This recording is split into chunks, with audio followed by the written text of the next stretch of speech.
Hi guys! Sa videong ito, i-share ko sa inyo kung paano ko ikinabit ang borda sa uniform ng Mercury. Step by step at siguradong malinis ang pagkakagawa. Kung gusto nyong matutunan ang aking paraan dahil alam ko yung iba ay nangangapa kung paano ito ikinakabit. Samahan nyo ako hanggang sa dulo. Sa nakikita nyo ngayon, ginugupit ko isa-isa yung borda. Inaalis ko yung nakakapit na pilon. Hindi ko yun isinasama sa pagtatahi dahil matigas siya pag ikinabit na doon sa damit. Isa-isa ko munang ini-agingan ang mga borda bago ko ikabit para siguradong malinis at pulido bawat detalye. Ngayon, ito yung harap ng blouse natin. Hahatiin muna natin ito dahil dito natin ikakabit ang mga borda para siguradong pantay, malinis at pulido ang kakalabasan. Bago ko itahi ang borda, kailangan kong magpalit ng pressure pot na pang magic.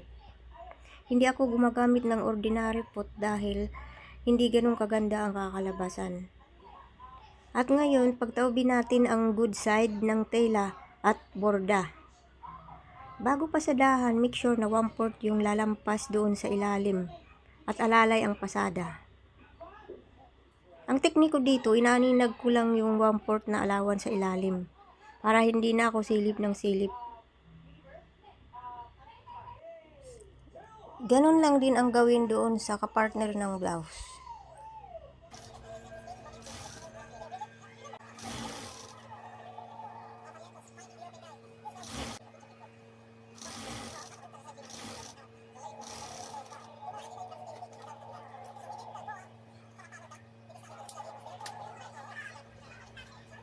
At ito na yung nalagyan natin ng borda. Dapat 1/2 inch lang yung kita ng borda. Dito naman tayo sa pagtatahi ng DMC. Marami dito ang hindi alam ang technique. Kaya ibabahagi ko sa kapwa kong mananahi ang aking nalalaman. Sobra pala itong DMC na ibinibigay ng supplier. 3 piraso.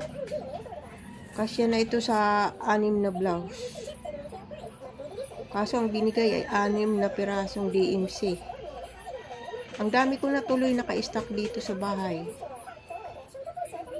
At ito nga pala, inire-rewind ko itong mga DMC dito sa bobbin. Kailangan marami tayong bobbin winder para hindi tayo rewind ng rewind. Malalaki kasi ang higla kaya madali itong maubos kapag pinatahi na natin. Magpapalit ulit tayo dito ng pot.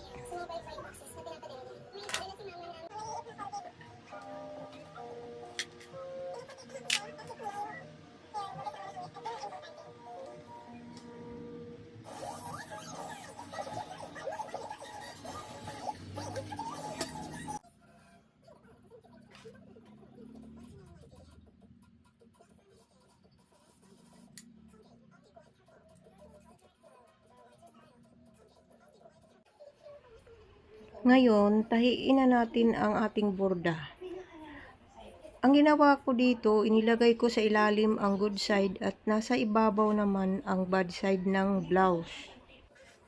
Gumamit nga pala ako dito ng 1/16 na pressure pot para may guide ako at maayos ang pagpapasada.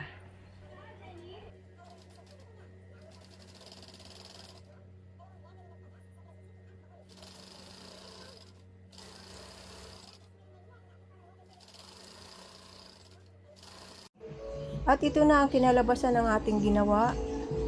Malinis, maayos at pulido. Sana ay may natutunan kayo sa aking binahagi. Maraming salamat sa panunood. At sana ay makatulong ito sa inyong pananahi. Hanggang sa susunod. Don't forget to like and subscribe na rin po. Maraming salamat. Titigil na humingi ng patawad. Huwag mo lang siyang ipagkait sa akin.